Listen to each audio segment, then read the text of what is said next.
नमस्कार दोस्तों, welcome back to my channel Techno Universe. आज की इस वीडियो के साथ मैं स्टार्ट करने वाला हूं कंप्लीट एक्सेल सीरीज। इस एक्सेल सीरीज में मैं आपको पूरा बिगिनिंग टू एडवांस एक्सेल सिखाने वाला हूं, वो बिना किसी फीस के। तो वो भी फ्री, ना कोई डेमो क्लास ना कोई फीस इसमें होने वाली है।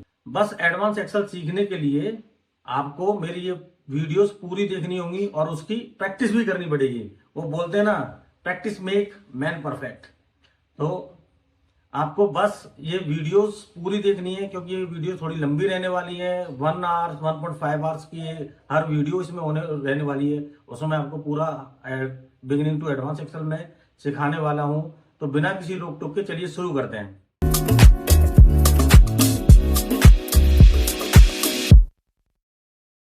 तो एक्सेल सीखने से पहले हमें ये जानना जरूरी है कि एक्सेल है क्या। एक्चुअली में एक्सेल माइक्रोसॉफ्ट का एक टूल है, जिसमें हम अपने डेटा को ऑर्गेनाइज करके रख सकते हैं, डेटा पर कुछ कैलकुलेशन भी कर सकते हैं, डेटा को एनालाइज भी कर सकते हैं और डेटा को विजुअलाइजेशन के थ्रू प्रेजेंट भी कर सकते हैं। तो मेनली एक्सेल काम करता है आपके डेटा पर, और डेटा जिस फॉर्म में एक्सेल में होता है वो फॉर्म है रो एंड कॉलम लेवल। तो ये हो गया टेक्निकल लैंग्वेज में। मैं आपको अब सिंपल टर्म में समझाता हूँ कि एक्सेल एक्चुअल में है क्या। मान के चलिए कि आप जब छोटे थे तो आपके पास एक मैथ की नोटबुक हुआ करती थी। वो नोटबुक है एक्सेल वर्कबुक। उसके अंदर की जो शीट होती थी उसको बोलते हैं स्प्रेडशीट, जो कि एक्सेल की स्प्रेडशीट होती है, उनको बुलाया जाता है स्प्रेडशीट। अब मैथ की नोटबुक मैंने स्पेसिफाई क्यों किया? मैथ की नोटबुक में आपने देखा होगा वो सेल्स होते हैं, छोटे छोटे कॉलम्स होते हैं, जिसके अंदर आप नंबर्स लिखते हो 1 2 3 4। That is called row and column level data. आप वहां पर जब एक टेबल बनाते हो 1 2 3 4 5 6 7 8, सेम टेबल एक्सेल में बनती है, बट यहाँ पर आपको बहुत सारे फीचर्स मिलते हैं। यहाँ पर आप टेक्स्ट लिख सकते हो, नंबर्स लिख सकते हो, स्पेशल कैरेक्टर भी लिख सकते हो और उसमें बहुत सारे फीचर भी यूज कर सकते हो। तो ये है एक तरह का एक्सेल, जो कि मैथ का एक नोटबुक है। अब आगे शुरू करते हैं।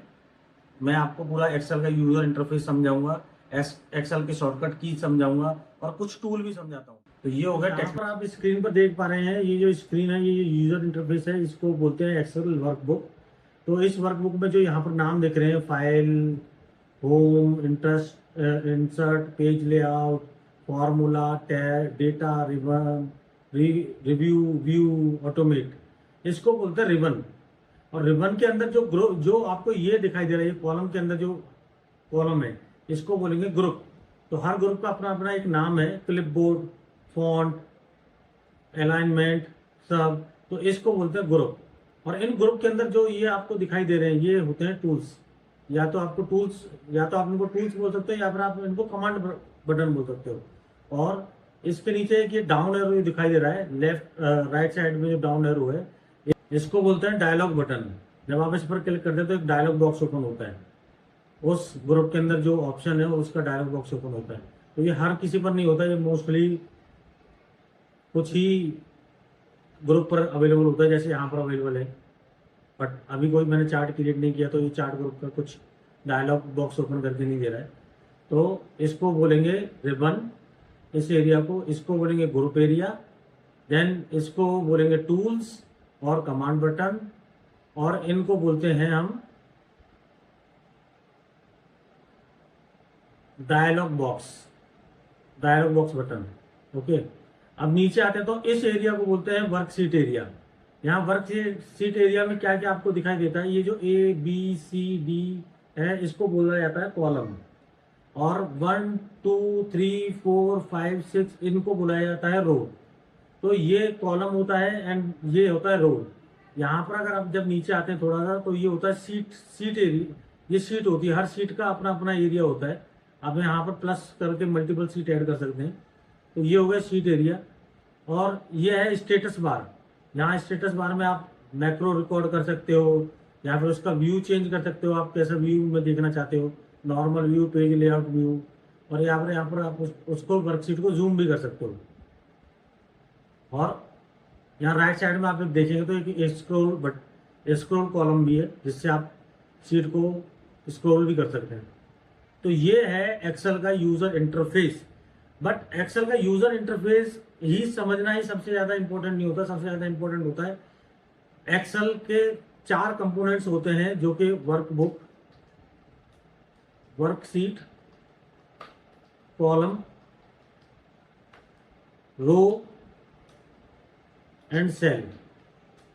ये इंटायर पूरा एक्सेल जो है वो इन 5 कंपोनेंट्स पे बना है, और आपको इसी कंपोनेंट्स पे ही काम करना होता है। आप जो भी अपने डेटा पर काम करेंगे वो सब इसी कंपोनेंट्स के ऊपर ही करेंगे।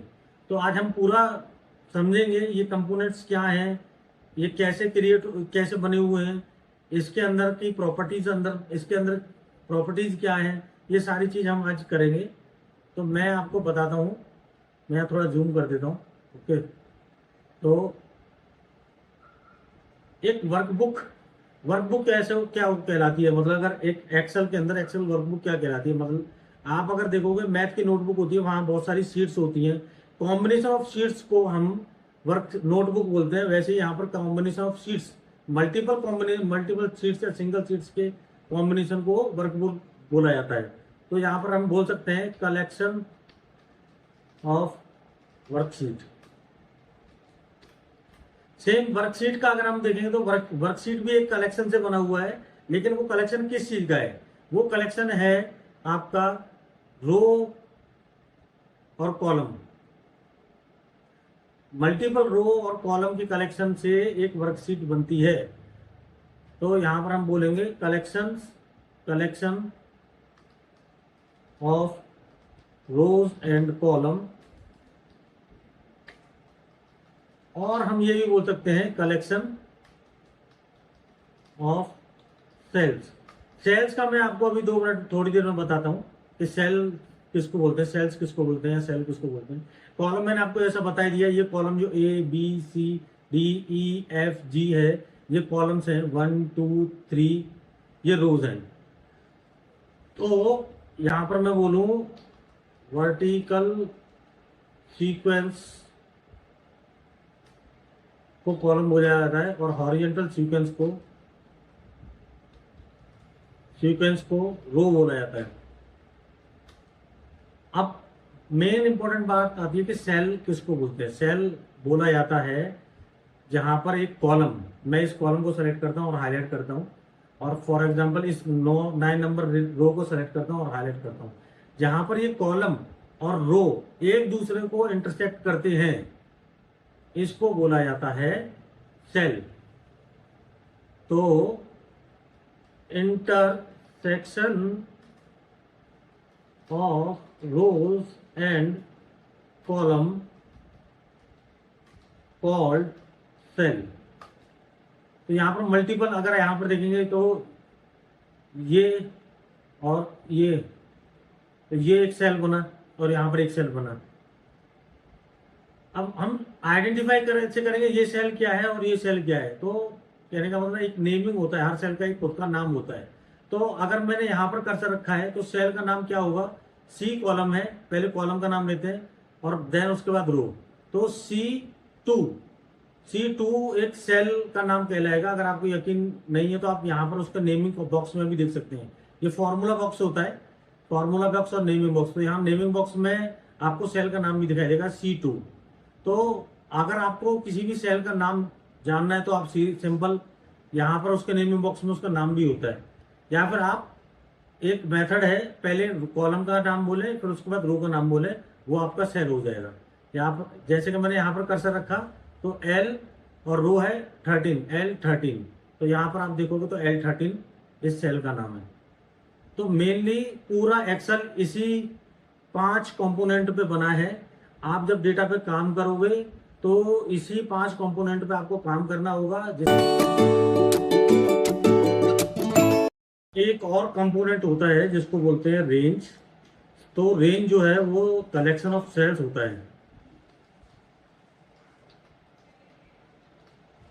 मतलब कि जब हम बहुत सारे सेल्स को एक साथ सेलेक्ट करते हैं, उस सिलेक्शन को रेंज बोला जाता है।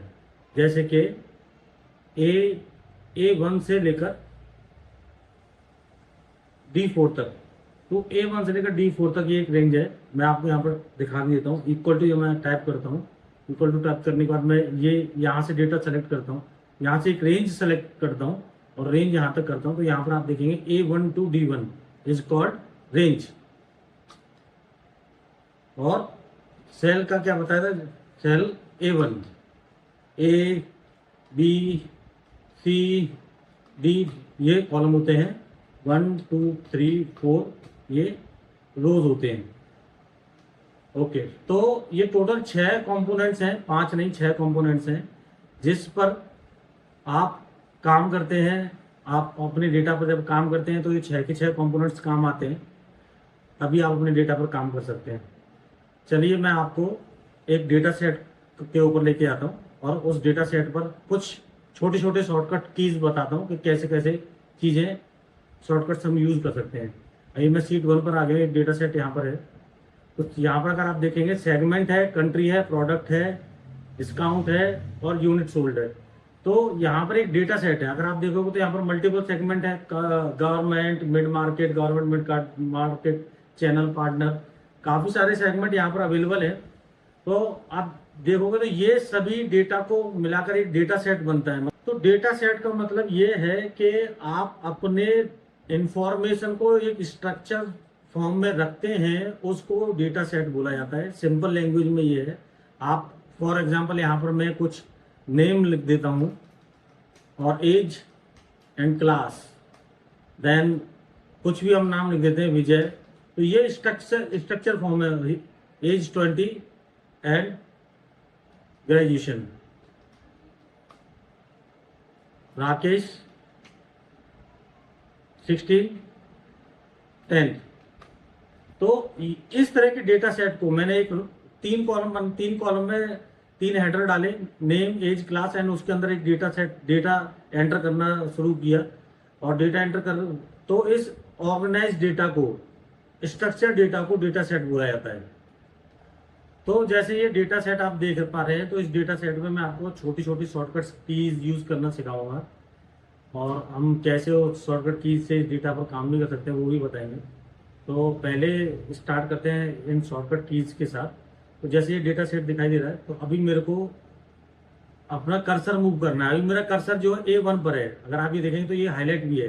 तो अभी मेरे को राइट में आना है तो मैं राइट एरो दबाऊंगा, डाउन जाना है तो डाउन एरो, लेफ्ट जाना है तो लेफ्ट एरो, अप जाना है तो अप एरो में प्रेस करूंगा। ये एक एक करके एक सेल मूव करता है अगर आप सिंगल करते हो। लेकिन अगर मैं एक साथ, मेरे को सबसे लास्ट वाले कॉलम पे जाना है, लास्ट कॉलम जो लास्ट डेटा सेट का लास्ट कॉलम है उधर जाना है, तो मैं कंट्रोल के साथ राइट एरो प्रेस करूंगा और मेरा लास्ट का कॉलम पर चला जाएगा। सेम चीज अगर मेरे को लास्ट वाले रो पर जाना है तो सेम कंट्रोल के साथ डाउन एरो प्रेस करेंगे और सबसे लास्ट रो पर वो पहुंच जाएगा। वैसे ही अगर मेरे को सबसे ऊपर वाले सेल पर जाना है तो कंट्रोल के साथ अप एरो प्रेस करेंगे। अभी मेरे को इंटायर डेटा सेलेक्ट करना है तो मैं कंट्रोल ए प्रेस करूंगा तो मेरा इंटायर डेटा सेलेक्ट हो जाएगा, लास्ट कॉलम और लास्ट रो तक का। इसको करंट रीजन भी बोलते हैं। अगर आप कंट्रोल ए प्रेस करते हो तो करंट रीजन, डेटा का करंट रीजन सेलेक्ट होता है। करंट रीजन मतलब उसका बॉर्डर तक डेटा सेलेक्ट होता है। अगर आप दोबारा से कंट्रोल ए प्रेस करेंगे तो इंटायर सीट सेलेक्ट हो जाती है। तो ये शॉर्टकट्स हैं, ये सिर्फ शॉर्टकट है आप डेटा पर कैसे मूव कर सकते हैं। या फिर अगर आपको इन दो कॉलम्स के बीच में एक कॉलम ऐड करना है तो उसके लिए शॉर्टकट्स है कंट्रोल स्पेस से आप पहले इंटायर कॉलम सेलेक्ट करेंगे और कंट्रोल शिफ्ट के साथ आप प्लस प्रेस कर देंगे तो आपका एक ब्लैंक कॉलम ऐड हो जाएगा। या फिर आप सिंपल कॉलम के ऊपर कर्सर रखेंगे और इंसर्ट पर क्लिक करेंगे, देन कॉलम सेलेक्ट हो जाएगा।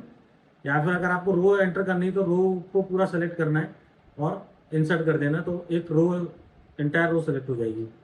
अगर आपने मान लीजिए इंटायर कॉलम या इंटायर रो सेलेक्ट नहीं किया है, तब भी आप कॉलम और रो को ऐड कर सकते हैं। वो कैसे कर सकते हैं, उसके लिए आप फॉर एग्जांपल मेरे को इन दोनों के ए और बी के बीच में कॉलम ऐड करना है। मेरा कर्सर, मैंने कॉलम सेलेक्ट नहीं किया है, लेकिन मैं राइट के लिए जब करूँगा, इंसर्ट करूँगा तो ये मेरे को बताएगा डायलॉग बॉक्स कि मेरे को क्या ऐड करना है। क्या मेरे को सेल ऐड करना है या फिर मेरे को इंटायर रो और कॉलम ऐड करना है। अगर मैं कॉलम पर सेलेक्ट करके करूँगा ओके तो कॉलम ऐड हो जाएगा। तो इस तरीके से आप रो एंड कॉलम भी ऐड कर सकते हो अपने डेटा के अंदर। अगर आपको पर्टिकुलर एक कॉलम या पर्टिकुलर एक रो सेलेक्ट करनी है, तो उसके लिए आपको कंट्रोल स्पेस से, आप कंट्रोल स्पेस से कॉलम सेलेक्ट कर सकते हैं। फॉर एग्जांपल मेरे को कॉलम आई सेलेक्ट करना है, तो कंट्रोल आई से आप पूरा entire column select, control space से आप पूरा आई का इंटायर कॉलम सेलेक्ट कर सकते हैं। या फिर आपको इंटायर रो सेलेक्ट करनी है, तो सिर्फ स्पेस से आपको इंटायर रो सेलेक्ट करने का ऑप्शन मिल जाता है। अभी मान के चलिए ये डेटा सेट है, अब डेटा सेट में आप कंट्रोल ए से इंटायर डेटा सेलेक्ट हो जाएगा, बट मेरे को कुछ रेंज तक का ही डेटा मेरे को सेलेक्ट करना है। उसके लिए क्या करना पड़ेगा, आपको शिफ्ट के साथ डाउन एरो, राइट एरो या लेफ्ट एरो का यूज करना पड़ेगा, जिससे आप पर्टिकुलर रेंज तक आप अपना डेटा सेलेक्ट कर सकते हैं। अभी मान के चलिए मेरे को ये कॉलम का, इस डेटा सेट का, इस कॉलम का, सिर्फ इस कॉलम ए का डेटा सेलेक्ट करना है, तो उसके लिए मैं कंट्रोल शिफ्ट ए के साथ डाउन एरो प्रेस करूंगा, तो कॉलम ए का जो डेटा है वो इंटायर डेटा सेलेक्ट हो जाएगा। बट इंटायर कॉलम सेलेक्ट करने के लिए कंट्रोल स्पेस प्रेस करना है। ऐसे सेम मेरे को लास्ट रो तक का अगर डेटा सेलेक्ट करना है, तो मैं कंट्रोल शिफ्ट के साथ राइट और एरो प्रेस करूंगा, तो लास्ट कॉलम तक का डेटा, इंटायर डेटा सेलेक्ट हो जाएगा।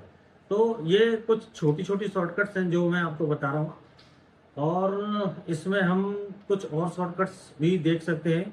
मैं क्लास के साथ साथ शॉर्टकट्स बताता रहूँगा, जिससे ये है कि आपको क्लास भी समझ में आएगी और शॉर्टकट्स भी समझ में आएंगे। ऐसे सारे शॉर्टकट्स एक साथ अगर मैं आपको बता भी देता हूँ, तो हो सकता है आपको याद ना रहे। क्लास जो भी हम क्लास करेंगे उसके साथ साथ शॉर्टकट्स बताते जाएंगे।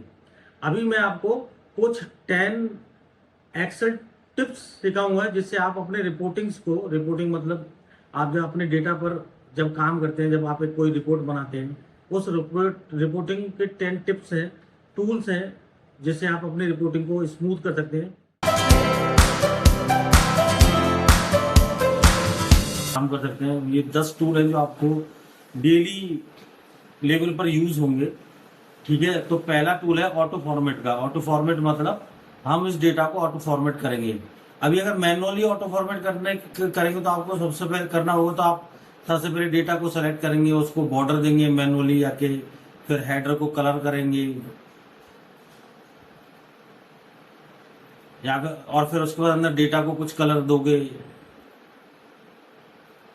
ये मैनुअली ऑटो फॉर्मेट हो गया। तो इसको सॉल्व करने के लिए एक्सेल का खुद का ऑटो फॉर्मेटिंग का एक टूल है। उसकी शॉर्टकट की है Alt + O + A। जब आप डेटा के ऊपर कर्सर रख के Alt O A प्रेस करते हो, तो ऑटो फॉर्मेट का एक डायलॉग बॉक्स ओपन होता है। इसमें सिस्टम डिफाइंड ऑटो फॉर्मेट होते हैं। तो आप अगर नीचे कहीं भी नीचे भी जाके चेक करोगे, तो ये ऑटो फॉर्मेट के system defined keywords, system defined auto format है। अभी मैं ये सेलेक्ट करता हूँ और ओके प्रेस कर देता हूँ, तो आप ये देखो आपका डेटा तुरंत ऑटो फॉर्मेट हो गया है बिना मैनुअल इंटरवेंशन की। तो ये एक ऑटो फॉर्मेट का टूल है जो आप यूज कर सकते हो डेली लेवल पे। ऑटो फॉर्मेट, मैं इसका नाम कर देता हूँ ऑटो फॉर्मेट। अभी हम दूसरा टूल देखेंगे। इस डेटा को मैं कॉपी करता हूँ, न्यू शीट ऐड करता हूँ। अभी मैंने न्यू शीट ऐड करने के लिए यहाँ प्लस पर क्लिक किया है। अगर आप न्यू शीट ऐड करना चाहते हो और उसका शॉर्टकट की है न्यू शीट ऐड करने का, उसका शॉर्टकट की है shift F11। New sheet add हो गई है, तो मैं इसको डिलीट कर देता हूँ अभी। तो न्यू शीट ऐड करने का शॉर्टकट की क्या है, शिफ्ट + F11। तो आप जब शिफ्ट + F11 प्रेस करोगे तो एक न्यू शीट ऐड हो जाएगी, वो भी लेफ्ट साइड में। उधर आप इसको मूव कर लें। तो मैं यहाँ से डेटा को कॉपी करता हूँ और यहाँ पर पेस्ट कर देता हूँ। तो दूसरा जो टूल है वो टूल है सब टोटल का टूल। सब टोटल का टूल क्या करता है, जैसे यहाँ पर सेगमेंट वाइज डेटा है, अगर आप देखोगे तो मैं यहाँ पर फिल्टर अप्लाई करता हूँ। फिल्टर अप्लाई जो होता है वो कंट्रोल शिफ्ट L से होता है। फिल्टर का अलग क्लास होगा, तो मैं अभी ज्यादा कुछ बताना नहीं चाह रहा। तो फिल्टर जब आप अप्लाई करते हो तो यहाँ पर देखो काफी सारे सेगमेंट है, चैनल पार्टनर, एंटरप्राइजेस, गवर्नमेंट। तो सब टोटल क्या करता है, सब टोटल क्या करेगा, आप हर चैनल सेगमेंट के बीच में एक रो एक्स्ट्रा ऐड करेगा और आप जिस पर फंक्शन लगाना चाहते हो उस फंक्शन का टोटल यहाँ पर लाके दे देगा। काउंट लगाना चाहते हो तो काउंट आ जाएगा इसके बीच में, इन दोनों के रो के बीच में चैनल पार्टनर का। और या सम करना चाहते हो तो यूनिट सोल्ड का तो सम आ जाएगा। सेम इंटरप्राइजेस के नीचे भी जाके ऑटोमेटिक हो जाएगा ऐसा। तो इसका शॉर्टकट की है जो वो है अल्ट ए बी बी। तो सब टोटल का शॉर्टकट की क्या है, alt plus A plus B, A B. मैं इसका नेम चेंज कर देता हूँ सीट। अच्छा, सीट का रीनेम करने का जो शॉर्टकट की है वो है अल्ट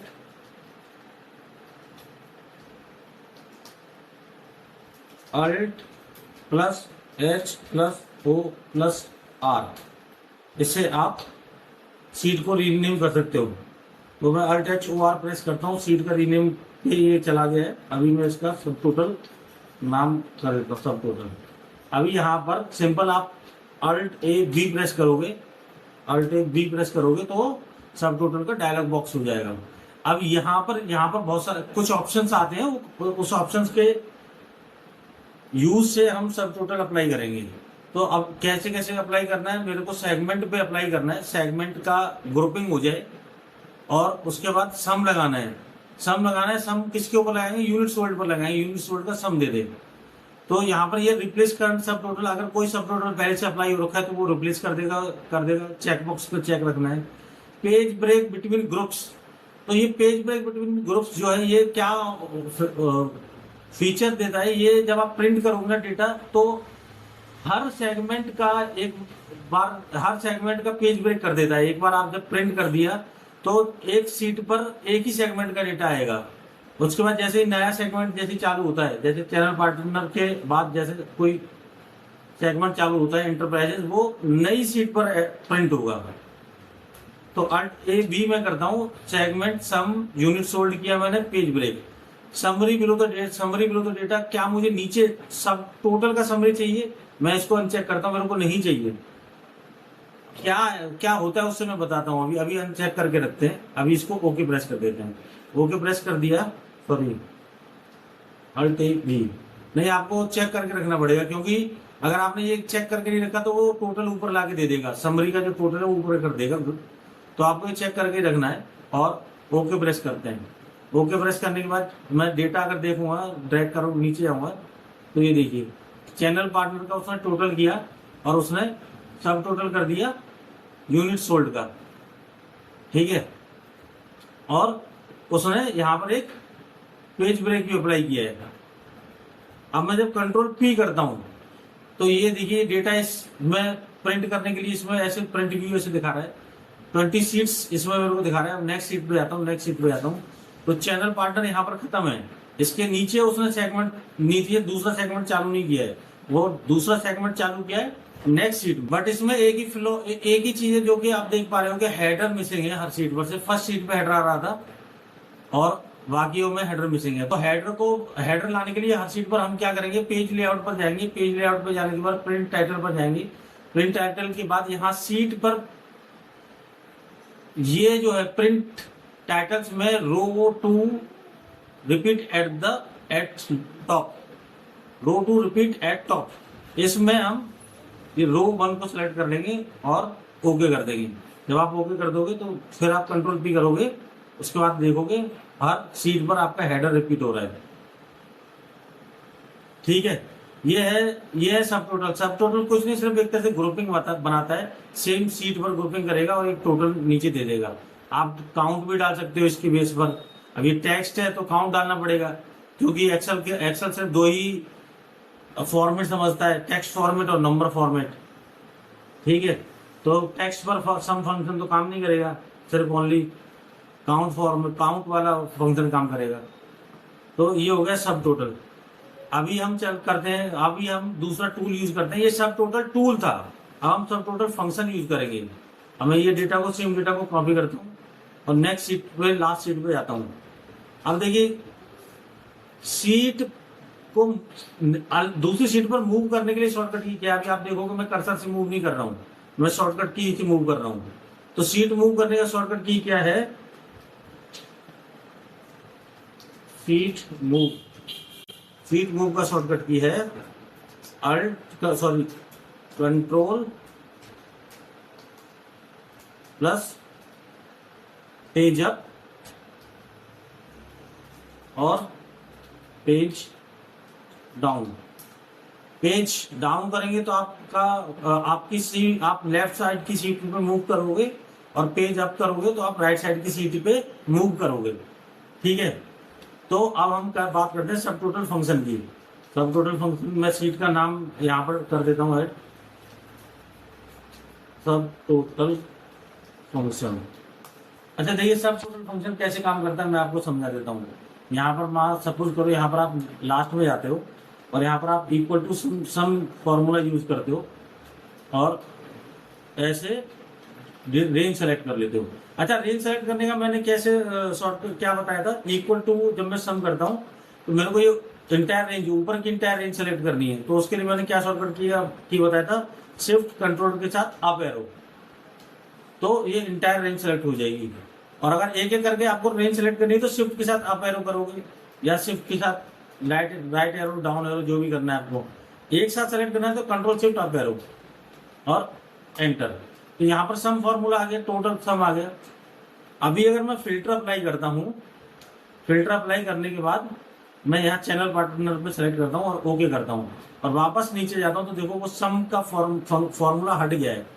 अभी मैं क्या चाहता हूँ कि जब भी मैं फिल्टर अप्लाई करूँ तो यहाँ पर वो सम का फॉर्मूला आए और सिर्फ उसी पर्टिकुलर सेगमेंट का सम दिखाए। तो यहाँ आप देख पा रहे होंगे वो उसी पर्टिकुलर सेगमेंट का सम यहाँ पर 1612263 आ रहा है। तो इसके लिए क्या है? इसके लिए यूज होगा सब टोटल फंक्शन। सब टोटल फंक्शन में आपको कुछ नहीं, आपको यहाँ पर बहुत सारे फंक्शन यूज करने का ऑप्शन देता है। देखिए, एवरेज करने को देता है, काउंट करने को देता है, मैक्स, मिन, प्रोडक्ट, ये सम, फिर वेर पी, फिर एवरेज से स्टार्ट करता है। यहाँ भी 1 पर भी एवरेज है और 101 पर भी एवरेज है। तो दोनों में क्या डिफरेंस है वो मैं अभी आपको बताऊंगा। पहले सिंपल हम 9 लेके चलते हैं, सम किया मैंने। आप 9 डायरेक्ट 9 प्रेस भी कर सकते हो, या फिर नीचे जाके टैप डालोगे तो 9 अपने आप आ जाएगा, टैप प्रेस करोगे तो 9 आ जाएगा। देन कॉमा, फिर उसके बाद ये बोल रहा है रेफरेंस मेरा ये डेटा है पूरा, और एंटर। अब मैं वापस जाता हूँ, फिल्टर अप्लाई करता हूँ।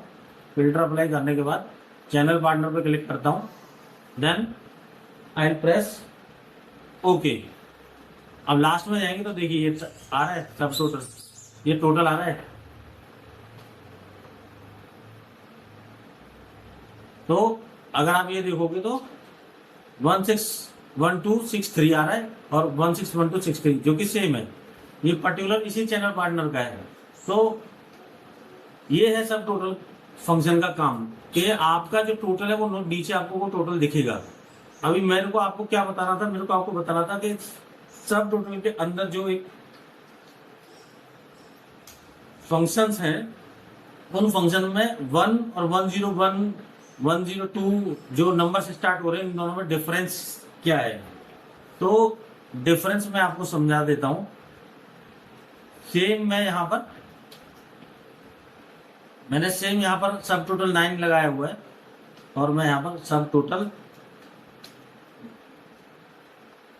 109 आई थिंक सम पर 109 अप्लाई करता हूँ, कॉमा और एंटर।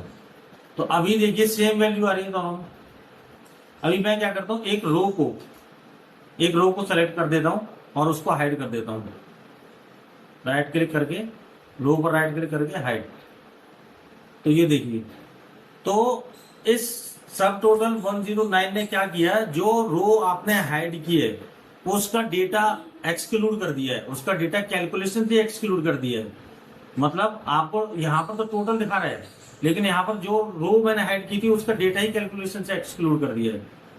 तो 101 के बाद जो फॉर्मूले हैं वो हिडन रो को कैलकुलेशन में कंसीडर नहीं करते हैं। ठीक है, समझ में आया? अभी चलते हैं नेक्स्ट टूल पे। नेक्स्ट टूल पर चलते हैं। मैं सेम डेटा कॉपी कर लेता हूं और यहां पर पेस्ट कर लेता हूं। यहाँ पर पेस्ट करने के बाद मैं अभी क्या है कि जैसे मैं आप देखो मैं स्क्रॉल डाउन यहाँ से करना चाहूँ या फिर अपना स्क्रोलर आपको मूव करोगे तो हेडर गायब हो गया है ना, ये हेडर चला गया। मैं चाहता हूँ मैं मेरा कर्सर जितना भी नीचे जाए मेरा हेडर नहीं गायब हो, हेडर वहीं पर रहेगा, हेडर किधर भी नहीं जाना चाहिए। तो उसके लिए ये है फ्रीज, ये जो टूल है इसको बोलते हैं फ्रीज सिस्टम। तो फ्रीज सिस्टम आप कैसे अपने रो या कॉलम को फ्रीज कर सकते हो, ये टूल उस काम के लिए आता है। इससे क्या होता है आपको हेडर वगैरह याद रहते हैं या कॉलम वगैरह आप इजीली देख सकते हो, हेडर वहीं के वहीं स्टेबल रहेंगे, आप डेटा चाहे कितना भी नीचे मूव कर दे रहे हो। तो उसके लिए क्या है अप्लाई फ्रीज। अगर आप टॉप रो को फ्रीज करना चाहते हो, टॉप रो को फ्रीज करना चाहते हो तो वो फ्रीज कैसे होगा, उसकी शॉर्टकट की क्या है, फर्स्ट रो को फ्रीज करने की शॉर्टकट की है Alt plus W plus F plus R, Alt W plus F R। तो मैं Alt W F R press करूंगा तो आप ये देखोगे यहाँ पर लाइनिंग आ गई है फर्स्ट रो पर। तो अभी मैं नीचे करूंगा ना स्क्रॉलर तो देखिए आपका हेडर मूव नहीं हो रहा, हेडर फ्रीज हो चुका है। ठीक है, फर्स्ट रो को फ्रीज करने के लिए शॉर्टकट किया Alt W F R। अभी अनफ्रीज करने का शॉर्टकट किया है की क्या है, अनफ्रीज करने का शॉर्टकट की है, इसी को सेम करेंगे और यहाँ पर R की जगह F, Alt W F F, Alt W F F press किया तो अब ये देखिए हेडर वापस से अनफ्रीज हो चुका है ना। अच्छा एक चीज मेरे को आपको बताना था कि शॉर्टकट की देखो दो तरीके से होती है, एक तो जो इसमें दिखाई नहीं देती है जैसे Alt O C A, ये शॉर्टकट की आपको दिखाई नहीं दे रही होगी है ना, यहाँ पर कहाँ कर्सर मूव हो रहा है। लेकिन मैं Alt जब प्रेस करता हूँ देखो यहाँ पर शॉर्टकट्स अपने आप शो होने लगे। अब मेरे को जाना है W, यहाँ पर मेरे को W दिखा रहा है तो ये व्यू पर जाएगा, W पर आया। फिर ये बोल रहा है F, तो यहाँ पर फ्री सिस्टम पे आना है, F पर आ गए और यहाँ पर इसने ये दिखा दिया है कि किससे क्या क्या होता है। F freeze panes keep rows and column visible while the rest of worksheet scroll. मतलब वो आपका कर्सर जिस जगह पर होगा उसका ऊपर वाला रो और उसका ऊपर वाला रो और लेफ्ट वाला कॉलम फ्रीज हो जाएगा और बाकी सारी शीट को आप स्क्रॉल कर सकते हो F से, और सेम F से आप अनफ्रीज भी कर सकते हो। और टॉप रो फ्रीज करने के लिए R और फर्स्ट कॉलम फ्रीज करने के लिए C। ठीक है, तो आप जब अल्ट प्रेस करते हो ना तो आधी शॉर्टकट की आप यहीं पर दिखाई देने लगेगी। तो शॉर्टकट की आप यहाँ से स्टार्ट कर सकते हो शुरू करना। आप जब आप प्रैक्टिस करोगे धीरे धीरे तो आपको आदत लग जाएगी, आपको सारी शॉर्टकट्स की याद हो जाएगी। एक्सेल सीखने के लिए सबसे इंपॉर्टेंट पार्ट होता है उसका शॉर्टकट्स, ये याद रखिए। तो अभी मैंने अनफ्रीज कर दिया, तो फर्स्ट कॉलम को फ्रीज करने के लिए क्या था, इसी को सेम को कॉपी करेंगे और यहाँ पर R की जगह कर देंगे C। तो मेरा कर्सर कहीं भी हो कोई फर्क नहीं पड़ता है, Alt W F C press करूंगा तो मेरा फर्स्ट कॉलम ये वाला जो कॉलम है वो फ्रीज हो गया है। अगर नहीं आप ये देख सकते हैं मैं कर्सर को आगे कितना भी मूव कर दूं ये कॉलम फ्रीज है। ठीक है, Alt W F से अनफ्रीज कर दूंगा। अब इसमें एक क्वेश्चन आता है कि मेरे को फर्स्ट रो फ्रीज करनी है और फर्स्ट कॉलम फ्रीज करना है, इसको फ्रीज कैसे करेंगे। इसको फ्रीज करने के लिए आपका कर्सर का जो पोजीशन है ना वो बहुत ही इंपॉर्टेंट होता है। ये नहीं आपने यहाँ पर कर्सर रख दिया तो आपका फर्स्ट रो और फर्स्ट कॉलम फ्रीज हो जाएगा, ऐसे नहीं होगा। कर्सर का पोजीशन बहुत है, आप जब भी किसी भी कॉलम और रो को एक साथ फ्रीज करना चाहते हो तो आपका कर्सर उस रो के नीचे वाले से कर्सर होना चाहिए। जैसे मुझे फर्स्ट रो पर फ्रीज करना है, फर्स्ट रो को फ्रीज करना है तो मेरे उस रो के नीचे ये वाला रो हो गया, इधर कर्सर होगा। लेकिन मुझे फर्स्ट कॉलम भी फ्रीज करना है तो उस कॉलम के राइट वाले सेल पर, तो यहाँ पर मेरा कर्सर होगा। अब मैं Alt W F प्रेस करूंगा तो मेरा कॉलम रो और कॉलम दोनों फ्रीज हो चुके हैं। तो देखेंगे नीचे जाएंगे तो रो फ्रीज है और आगे जाएंगे तो देखिए आगे जाते हैं तो आपका कॉलम भी फ्रीज हो चुका है, ये कॉलम भी फ्रीज है। ठीक है, अभी एक और इसका हम नाम रख देते हैं फ्रीज सिस्टम। अभी एक और टूल पर हम काम करते हैं जिसका नाम है कस्टम व्यू। कस्टम व्यू पर ऐसा कुछ खास नहीं है, पर कस्टम व्यू भी बहुत अच्छा है। जैसे फॉर एग्जांपल आपको इस सीट पर जाना है और इस सीट पर जाना है और पर्टिकुलर किस डेटा पर जाना है, आपको सिर्फ इतने डेटा को सेलेक्ट करना है जाके। अब आप इस सीट पर हो और आपको ये इतना डेटा सेलेक्ट करना है, तो सीट की पोजीशन पर, सीट मतलब पर्टिकुलर उस रेंज पर जाने के लिए कस्टम व्यू यूज होता है ना। अभी मैंने को उसके लिए क्या करना है, उसके लिए सिंपल कुछ नहीं करना है। उसकी कस्टम व्यू की शॉर्टकट की जो होती है वो होती है Alt+V+V। ये शॉर्टकट की है कस्टम व्यू की। अभी मैंने क्या बोला, जैसे मुझे इस सीट के पर्टिकुलर बस इतने डेटा को ही सेलेक्ट करना है, इतने डेटा पर मेरा कर्सर आ जाए, तो उसके लिए मैं क्या करूंगा, पहले मैं पर्टिकुलर मेरे को जितना उस रेंज को सेलेक्ट करूंगा, उस रेंज को सेलेक्ट करने के बाद Alt+V प्रेस करूंगा। ये कस्टम व्यू का डायलॉग बॉक्स आएगा। यहाँ पर हम ऐड पर क्लिक करेंगे। ऐड पर क्लिक करने के बाद उस व्यू को हम कुछ भी नाम दे सकते हैं। मान लीजिए मैं कुछ नाम दे देता हूँ, मैं दे देता हूँ डेटा 1 दे दिया और मैंने ओके प्रेस कर दिया। अब मैं किसी भी सीट पर पहुंच जाऊँ, चाहे कस्टम व्यू पर जाना हो, चाहे मैं फ्री सिस्टम पर हूँ, अब मेरे को जाना है उसी डेटा पर जो मैंने अभी रेंज सेलेक्ट किया था। Alt+V प्रेस करेंगे। यहाँ पर डेटा ऑलरेडी सिलेक्टेड है, इसको सेलेक्ट करना है और शो करना है। तो आप देखो यहाँ पर ये इस सीट पर मूव होकर इस डेटा पे आ गया। तो ये एक तरह से डेटा, उस पर्टिकुलर डेटा पर जाने के लिए ये टूल बना है। आपको वो पहले से प्री सेट करके रखना पड़ेगा, ठीक है। अभी हम आते हैं एक और टूल पर। इस डेटा को मैं सेम कॉपी कर लेता हूं। ये मैंने डेटा सेम कॉपी किया,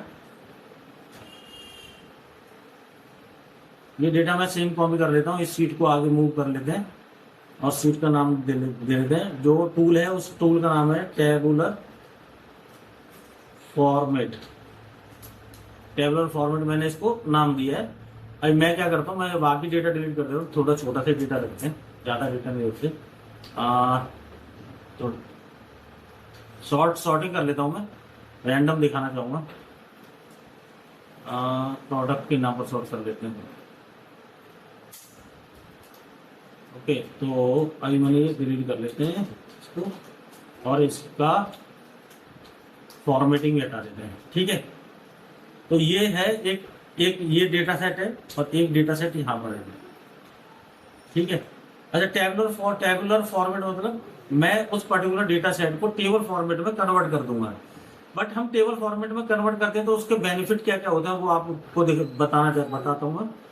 तो टेबल फॉर्मेट में कन्वर्ट करने का शॉर्टकट की है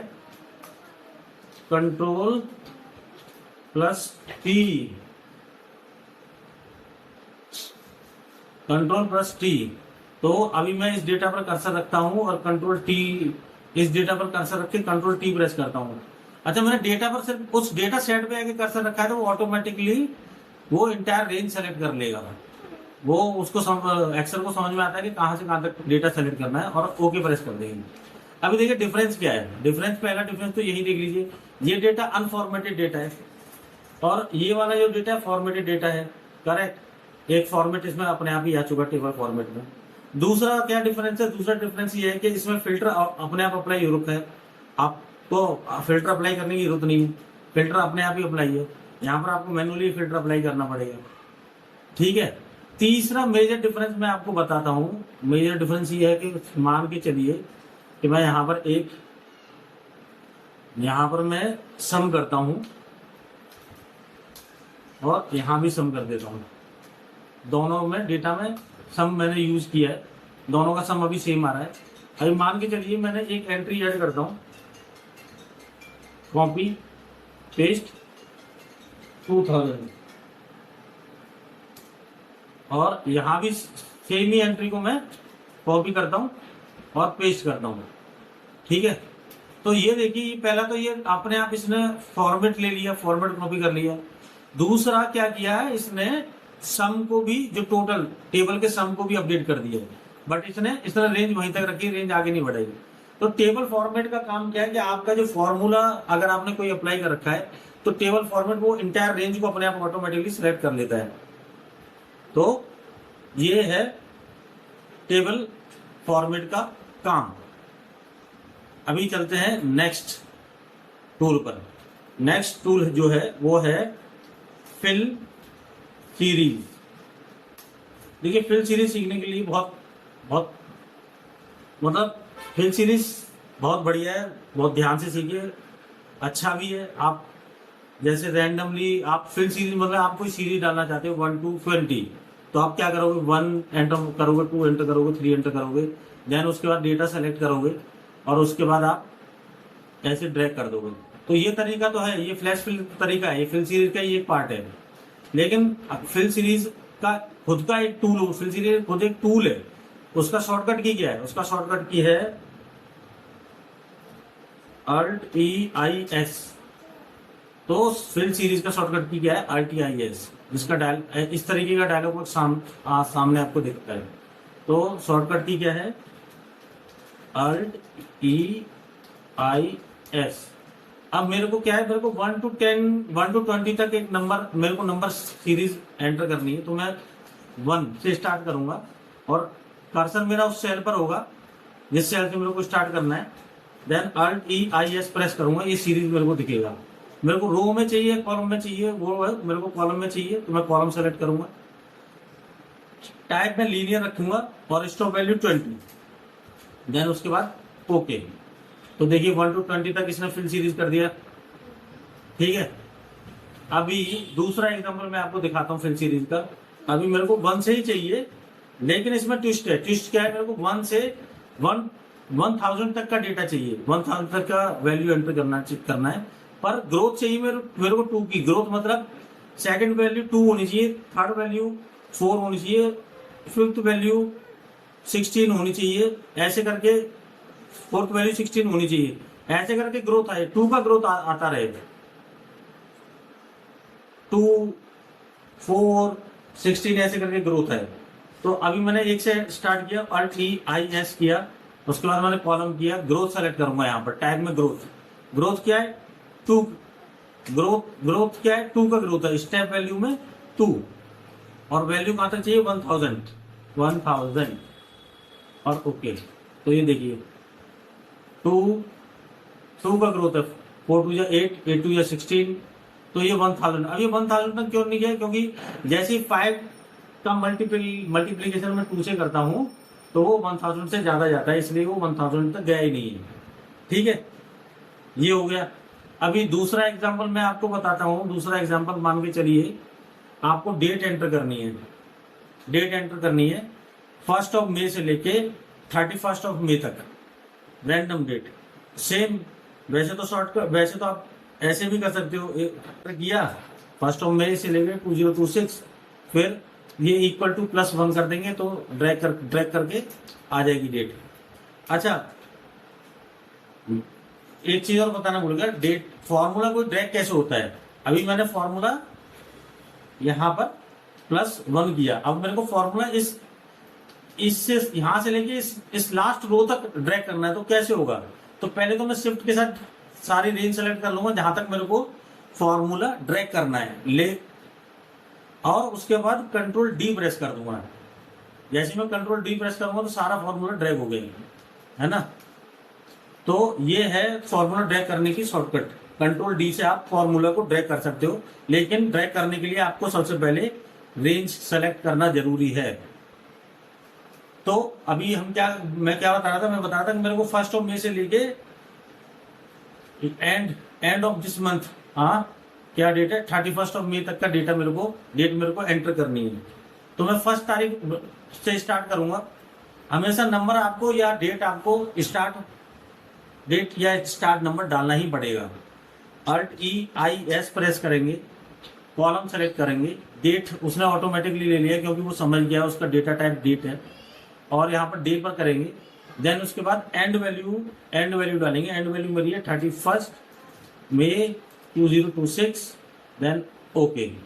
अभी आप देखोगे तो सारा यहाँ तक डेटा आ चुका है, 1 to 31, ठीक है। अभी इसमें अब मान के चलिए डेट तो मेरे को एंटर करनी है, लेकिन मुझे वीकेंड एक्सक्लूड करने, मतलब वीकेंड की डेट्स आए ना इस डेटा के अंदर, तो वो कैसे करेंगे? सेम इसको कॉपी करके यहाँ पेस्ट कर लेता हूँ, Alt+I+S प्रेस करता हूँ। Alt+I+S प्रेस करने के बाद कॉलम डेट और वीकडे ओनली पर मैं सेलेक्ट करूंगा और 31 मई 2026, देन उसके बाद ओके। तो आप देखोगे 1, 2 और 3 गायब हो गए। 2 और 3 सैटरडे संडे होगा, यहाँ देख लेते हैं। 2 और 3 सैटरडे संडे, तो सारे वीकेंड से उसने गायब कर दिए। ठीक है, ये है फ्लैश फिल, जो आपको हेल्प करता है सीरीज को ऑटोमेटिकली एंटर करने में। अब Alt+I+S करेंगे। अगर आप यहाँ देखोगे तो यहाँ पर मैंने लीनियर बता दिया, ग्रोथ बता दिया, डेट बता दिया। डेट में आप फिर वीक डे लेना चाहो तो लो, मंथ आपको लेना है तो ले सकते हो, ईयर आपको एंटर करना है तो एंटर कर सकते हो, या फिर आप ट्रेंड के हिसाब से भी कर सकते हो। ट्रेंड कैसे? ट्रेंड मान के चलो, जैसे यहाँ पर मैंने 1, 2 एंटर किया और उसके बाद मैं ये ऐसे रेंज सेलेक्ट कर लेता हूँ। Alt+I+S करते हैं, ट्राई करके देखते हैं। कॉलम ट्रेंड पर क्लिक करते हैं और ओके प्रेस करते हैं। तो देखो उसने ट्रेंड के साथ फॉलो कर, ट्रेंड समझ के उसने अपने आप ही 1 से लेकर 24 तक वैल्यू डाल दी है।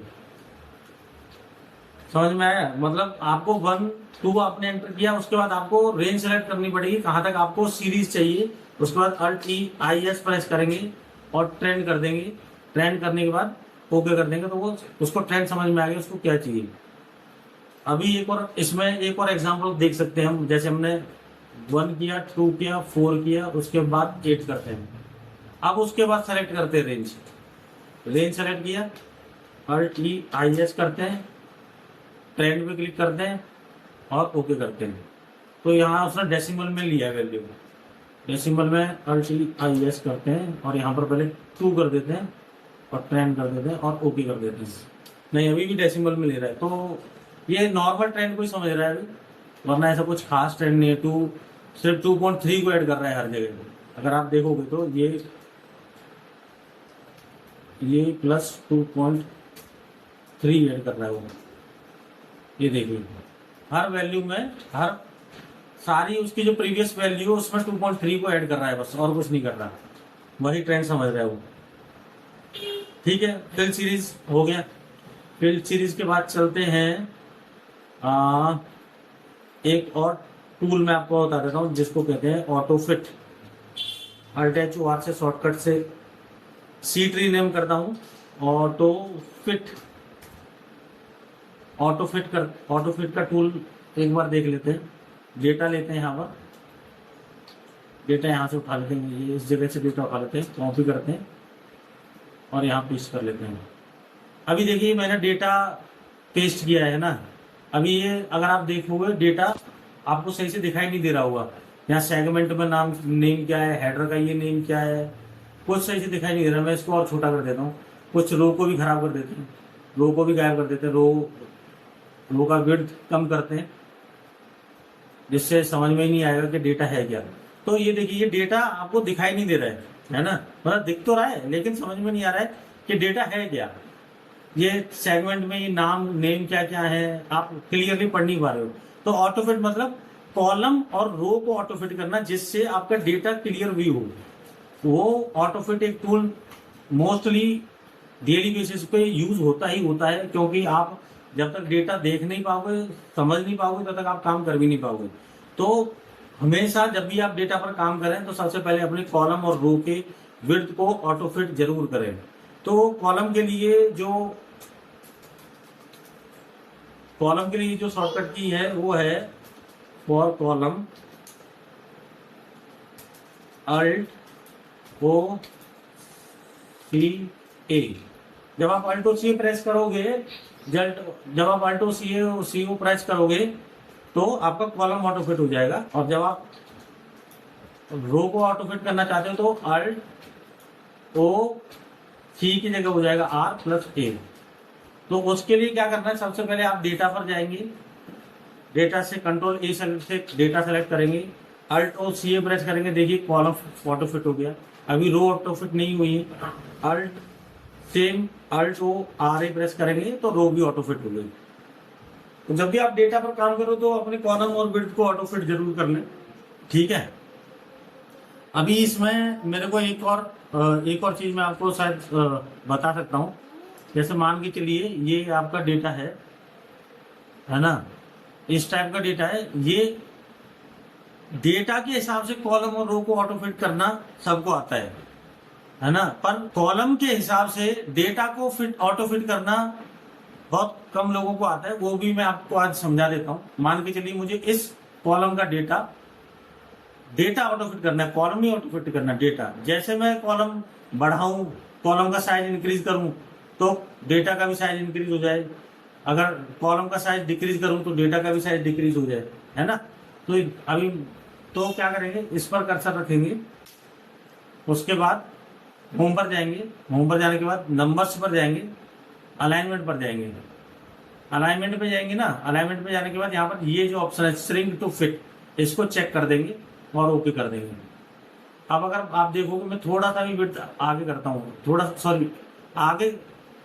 विड्थ आगे बढ़ाने पर data I think auto fit नहीं हो रहा है, लेकिन विड्थ कम करने पर डेटा ऑटो फिट हो रहा है। ये देखिए जो डेटा ज्यादा है उसने उस डेटा को ऑटो फिट कर रहा है, ठीक है।